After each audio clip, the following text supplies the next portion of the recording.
Hello, everyone. I have been trying to figure out for a little while kind of some of the problems with, or not the problems, but what causes us to feel uncomfortable or to feel like we need to be better than how we are, and the need for validation or things like validation in like an unhealthy way. And this got me looking into different things, basically different ways that a person can think, different perspectives that a person can take that will help with this need for validation, that in so far as there's a certain type of validation that only leads to maybe creating an ego or creating something that's just not quite healthy, because it's only happy if it's being told it's doing a good job. And this can lead to trauma if someone doesn't get the validation they think they need, especially as a younger person.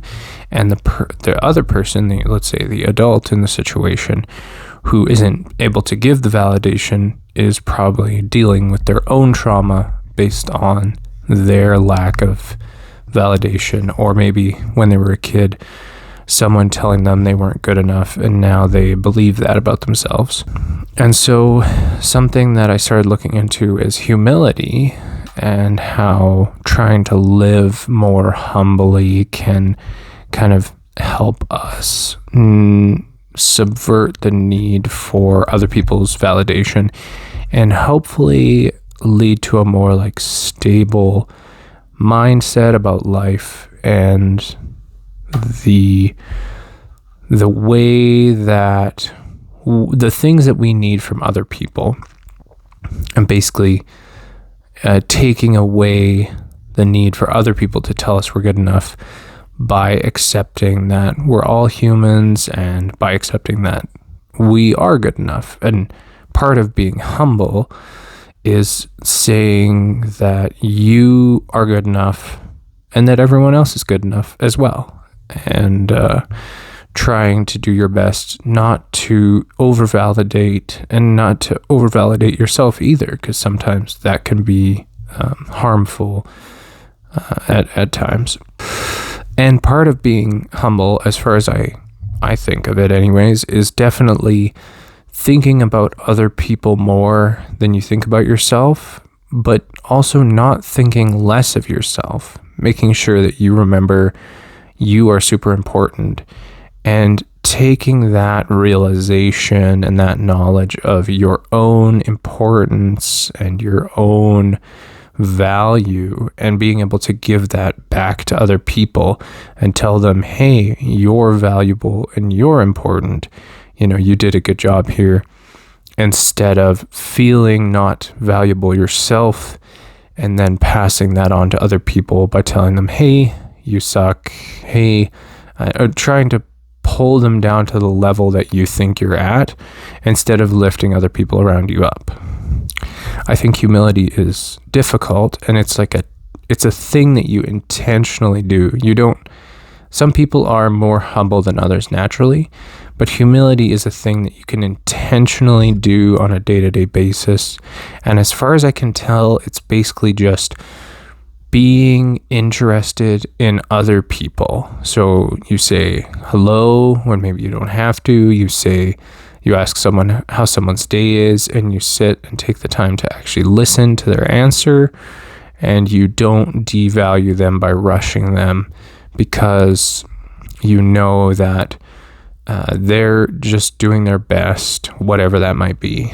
And so you can sit and listen to them and respond with a genuine response, and just hope and believe that they will receive that and respond genuinely as well. And if they don't, then that's okay too, because again, they're probably just doing their best. And something I got curious about with humility is humility the opposite of pride, or a lack of pride? And then that brings up the question of, is pride the opposite of humility, because if one's true, the other must be true. And so is a person who has pride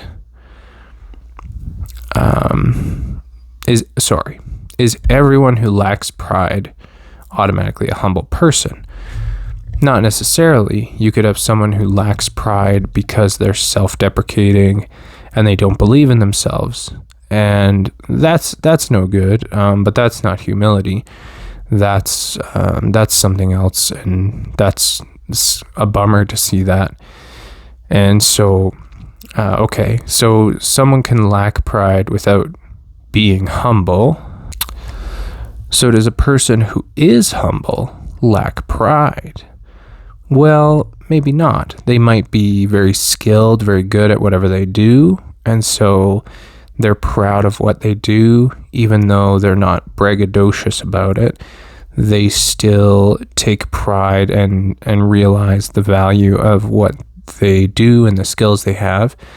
And I think if someone comes forward and they're like, oh, this is just a little thing I made, and it's really good, then that is humble of them.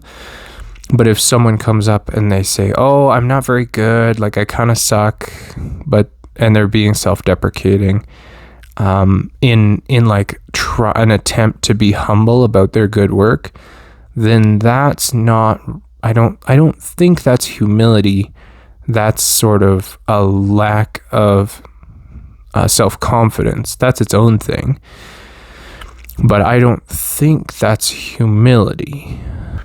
I think a big part of being humble is being really, really patient, understanding that we're all human and that no one's better than anyone else, and we're all just desperately trying to do the best that we can. We all sweat and we all stink and we all are just people, no matter how good at something we are. And so if someone comes up to you and they're like, you smell really bad and I smell really good, then, it's like, yeah, man, like it's all good, but we all sweat, and I'm not going to feel bad about stinking right now because I sweat. Like I don't want to stink, but I'm just a person and it's all good. And being patient with other people and being humble with other people also means being patient and humble with yourself and accepting, other people make mistakes and you make mistakes too, and that's okay. So I'm just going to quickly read some proper definitions of humility, and then I think I'll wrap it up. So humility, according to Merriam-Webster, is freedom from pride and arrogance, the quality or state of being humble, accepting the honor of humility. I like that. A quick snippet from Wikipedia mentions that humility is having an accurate opinion of oneself and expressing oneself modestly, as when situations demand, with clear goal orientation, openness, broad-mindedness, and non-imposing mentality. So this would be thinking of yourself not as lesser than or greater than, but simply as you are. C.S. Lewis says that humility is not thinking less of yourself, but of thinking of yourself less. Cornelius Plantinga, don't know who that is, says that a humble person is more likely to be self-confident. A person with real humility knows how much they are loved. Another quote says that humility is not denying your strengths, but accepting and being honest about your weaknesses. There's one here from Satguru Whispers, not sure, but is some sort of high guru. And he is saying, or he or she is saying, that humility and simplicity are the antidotes to the poison of ego. Right on. A fellow named Ralph Waldo Emerson, it says, a great man is always willing to be little. I like that because it mentions how someone who has the confidence to let other people shine is a very confident person, because most people will try and get themselves to shine because of their ironic lack of confidence. Okay, that is all the quotes I have. I am going to try and do this humility thing. And I encourage you to give it a shot. All right. Thanks, everybody. Have a good one.